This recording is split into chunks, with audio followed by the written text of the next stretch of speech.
بسم اللہ الرحمن الرحیم۔ السلام علیکم۔ اعتزاز احسن کہتے ہیں کہ اقبال عرف بالی گجر کینیڈا کے شہر ٹورنٹو کے چند معروف پاکستانی کاروباری شخصیات میں سے ایک تھا۔ وہ بہت خوبصورت اور ذہین تھا، مگر اس کے ہاتھ اور بازوؤں پر موجود جلنے کے نشانات اس کے حسن کو گہنا دیتے تھے۔ اس کی کمپنی میں کام کرنے والے لوگوں کو جلنے کی وجہ سے بن جانے والے وہ داغ دیکھ کر کوفت ہوتی تھی۔ چاہے منہ پر کوئی نہ کہتا، مگر پیٹھ پیچھے سب ان داغوں سے کراہت کا اظہار کرتے تھے، اور سب کے ذہن میں سوال آتا تھا کہ اتنا دولت مند ہوتے ہوئے بھی یہ شخص ان داغوں کو سرجری کے ذریعے ختم کیوں نہیں کروا دیتا۔ مگر یہ سوال اس سے پوچھنے کی ہمت کوئی نہیں کرتا تھا، کیونکہ سب کے کاروباری مفادات اس شخص سے جڑے ہوئے تھے، اور کوئی بھی بزنس پارٹنر اسے ناراض کر کے اپنا کاروبار ختم کرنا نہیں چاہتا تھا۔ پھر ایک دن انہوں نے خود ہی سے اس راز سے پردہ اٹھا دیا۔ پہلے بہت افسوس کا اظہار کیا، پھر اپنا واقعہ سنایا کہ میں 1960 میں کینیڈا منتقل ہوا تھا، مگر یہاں منتقل ہونے سے چند سال قبل کی بات ہے، جب روس افغانستان کی جنگ زوروں پر تھی اور کچھ افغان مہاجرین پاکستان آئے تھے، تو کچھ پٹھان میرے علاقے میں بھی آباد ہوئے۔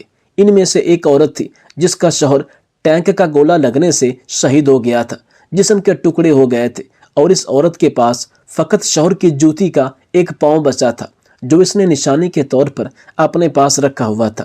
اس عورت نے سینے سے چند ماہ کی بچی کو لگا رکھا تھا، اور بھوک کا یہ عالم تھا کہ عورت کی چھاتیوں میں بچی کو پلانے کے لیے بھی دودھ نہ تھا۔ خوراک کی کمی کے باعث وہ خشک ہو چکا تھا، بچی بھوک کی وجہ سے بلک رہی تھی۔ ان دنوں میں کوئٹہ میں دودھ دہی کا کام کرتا تھا۔ میں نے ایک بکری خریدی تھی، جس سے اللہ تعالیٰ نے مجھے اتنا نوازا کہ میرا بھینسوں کا باڑا بن گیا۔ ایک وقت تھا کہ مجھے 2 وقت کی روٹی بھی نصیب نہیں ہوتی تھی، پھر اللہ تعالیٰ نے مجھے ایسا نوازا کہ میں پورے بازار کا سب سے بڑا دودھ کا تاجر بن گیا۔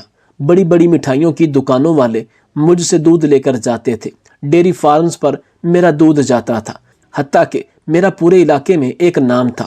اور اللہ تعالیٰ نے مجھے اس دور میں لاکھوں روپے سے نوازا جب مرسڈیز کی قیمت 3-4 لاکھ سے زیادہ نہ تھی، اور الحمدللہ 8-10 لاکھ روپے کی میری ایک دن کی سیل ہوا کرتی تھی۔ اتنا زیادہ پیسہ ہر روز آتا دیکھ کر میری گردن میں سریا آ گیا تھا، اور میں زمین پر ایڑی مار کر چلتا تھا۔ علاقے کے تمام چھوٹے بڑے لوگ مجھ سے ڈرتے تھے، حتیٰ کہ مقامی MNA اور MP بھی میرے گھٹنوں کو ہاتھ لگا کر میرے ساتھ بیٹھتے تھے۔ علاقے میں جب کبھی بھی کوئی مسئلہ، کوئی لڑائی جھگڑا ہو جاتا تو تمام علاقہ میرے ڈیرے پر آتا، اور جو فیصلہ میں کر دیتا وہی اٹل لفظ آخر ہوتا۔ خیر، اب موضوع کی طرف واپس آتے ہیں کہ اس عورت کی چھاتیاں بالکل خشک ہو چکی تھیں، جن میں دودھ کا قطرہ بھی نہ تھا، اور اس کی بچی جو اس نے گود میں اٹھائی ہوئی تھی، وہ بھوک کی وجہ سے بلک بلک کر چیخ چیخ کر رو رہی تھی۔ میں یہ سارا منظر دیکھ رہا تھا تو پھر وہ عورت میری دکان پر آئی اور بچی کے لیے مفت دودھ دینے کے لیے میری منت سماجت کرنے لگی۔ تب دودھ کی قیمت اتنی زیادہ نہ تھی، میں اگر بچی کے لیے 2-3 کلو دودھ عورت کو مفت بھی دے دیتا تو مجھے فرق نہ پڑتا، مگر جب میری نظر اس عورت پر پڑی تو اس کا حسن دیکھ کر میرے اندر کا شیطان جاگ گیا، اور میں نے اس سے نفس کی خواہش پوری کرنے کا فیصلہ کر لیا۔ اسی لیے عورت کو ورغلانے کے لیے کہا، بچی ابھی چھوٹی ہے، تم اسے ماں کا دودھ پلاؤ، یہ جانوروں کا دودھ اس کے لیے انتہائی نقصان دہ ہے۔ میری بات سن کر وہ عورت کچھ شرمندہ اور کچھ غصے ہوتے ہوئے بولی کہ میرا دودھ حالات کی سختی کی وجہ سے خشک ہو چکا ہے، دودھ کیا خون بھی نہیں نکل رہا، ورنہ وہی اپنی بچی کو پلا دیتی۔ عورت کی بات سن کر میں مطلب کی بات پر آ گیا اور کہا کہ مجھے یقین نہیں آتا تمہارے پاس دودھ نہیں ہے، لہٰذا میں خود تصدیق کروں گا۔ اگر تمہاری بات سچ ہوئی تو تمہیں تمہاری ضرورت کے لیے دودھ دے دوں گا۔ میری بات سن کر اس عورت نے انتہائی سخت رد عمل دیتے ہوئے انکار کر دیا، اور اپنی خواہش نہ پوری ہوتی دیکھ کر میں اسے ایموشنلی بلیک میل کرنے لگا۔ جب میری بات سن کر وہ باحیا عورت غصے کی حالت میں آگے چل دی تو میں نے پیچھے سے آواز دیتے ہوئے کہا کہ شوہر پہلے مر چکا ہے، والدین اور بہن بھائیوں کی خبر نہیں ہے، کہیں ضد اور غصے کی وجہ سے اپنی بچی کو بھی نہ گنوا دینا۔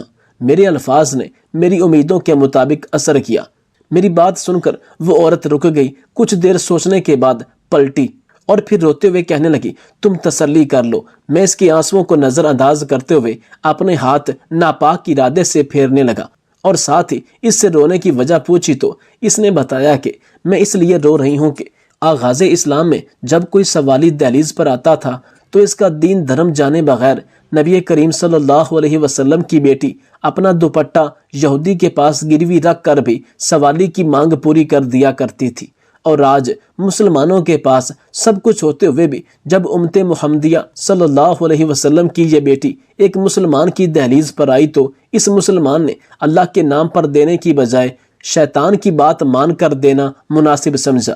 اس مظلوم عورت کے یہ لفظ محض لفظ نہیں، تیر تھے جو مجھ پر چل گئے۔ اس کی الفاظ سن کر مجھے ایسا لگا کہ جیسے میں اپنی بہن کے ساتھ بدکاری کرنے کا سوچ رہا ہوں اور اپنی بہن کی چھاتیوں پر ہاتھ پھیر رہا ہوں۔ میں نے نہ صرف اس عورت کو ضرورت کا دودھ دیا بلکہ گھر پڑا ہوا اناج بھی ان افغان مہاجرین میں تقسیم کر دیا۔ میں سارا دن ساری رات رو رو کر اللہ تعالیٰ سے گناہ کی معافی مانگتا اور کہتا، یا اللہ، عذاب دینا ہی ہے تو اس دنیا میں کوئی آزمائش دے دے، میں آخرت کے عذاب کو نہیں سہ پاؤں گا، الہی مجھے بخش دے۔ میں روتا جاتا اور فریاد کرتا جاتا۔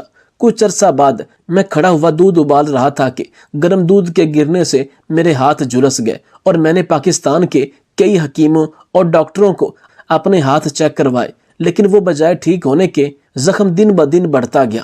ایک ڈاکٹر نے تو یہاں تک کہہ دیا تھا کہ یہ انفیکشن آپ کے پورے بازو میں پھیل جائے گا، لہٰذا آپ اپنے ہاتھ کٹوا دیجئے۔ یہ سن کر میں تعجب میں اتنا رویا اور میرے اندر سے آواز آئی کہ اے ظالم انسان، تو نے ایک یتیم بچی کے ساتھ یہ رویہ اختیار کیا ہے۔ تجھے یتیم بچی کا رونا نظر نہیں آیا بلکہ اس کی ماں کی عزت کو بری نگاہ سے دیکھنا زیادہ محبوب تھا۔ اب لے مزہ، میں بہت زیادہ پریشان رہنے لگا کہ شاید اللہ تعالیٰ مجھے میرے اس گناہ کی سزا کے طور پر یہ سارا منظر دکھا رہا ہے۔ میں دن رات اٹھتے بیٹھتے اپنے گناہوں کی اللہ تعالیٰ سے معافی مانگتا اور اپنے کیے پر شرمندہ ہوتا، اور پھر ایک دن میرے ایک دوست نے مجھے علاج کے لیے کینیڈا بلا لیا۔ یہاں میرا علاج ہوا اور میرے ہاتھ ٹھیک ہونا شروع ہو گئے۔ پھر یہیں میں نے اپنا کام شروع کر دیا اور یہیں شادی کر لی۔ میرے ہاتھ تو ٹھیک ہو گئے مگر جلنے کے نشانات باقی رہ گئے۔ اللہ تعالیٰ نے مجھے ترقی دی اور میں نے کروڑوں ڈالر کا بزنس سیٹ کر لیا مگر اپنے ہاتھوں کی سرجری نہیں کروائی۔ میں اچھی طرح جانتا ہوں کہ میرے ہاتھوں کو دیکھ کر لوگوں کو بہت کراہت محسوس ہوتی ہے، مگر انہی ہاتھوں کو دیکھ کر مجھے اپنا گناہ یاد آ جاتا ہے اور میں اللہ تعالیٰ سے معافی مانگنے لگتا ہوں۔ بس یہی وجہ ہے کہ میں نے کبھی ہاتھوں کی سرجری نہیں کروائی کہ انہیں دیکھ کر بار بار معافی مانگنے سے شاید میری توبہ کبھی قبول ہو جائے۔ اعتزاز احسن کہتے ہیں کہ یہ واقعہ وہ اپنے کولیگ کو سناتے ہوئے اس طرح رویا کہ جیسے ایک بچے کی ہچکی بندھ جاتی ہے۔ اعتزاز احسن کہتے ہیں کہ یہ صرف ایک شخص کا واقعہ نہیں ہے بلکہ پاکستان میں اکثر لوگ ایسے رہتے ہیں جو مجبور لوگوں کی مجبوریوں سے ناجائز فائدہ اٹھاتے ہیں، فقط وقتی ہوس پوری کرنے کے لیے۔ اس دنیا میں مجبور اور مظلوم لوگوں کو دیکھ کر کچھ لوگ ان پر مزید ظلم کرتے ہیں اور اسی بات سے انہیں خوشی ملتی ہے، حالانکہ جب وہ ایسا کر رہے ہوتے ہیں تو انہیں علم نہیں ہوتا کہ اللہ پاک کی ذات کو ان کی یہ حرکت دیکھ کر کتنا غصہ اور جلال آ رہا ہوتا ہے۔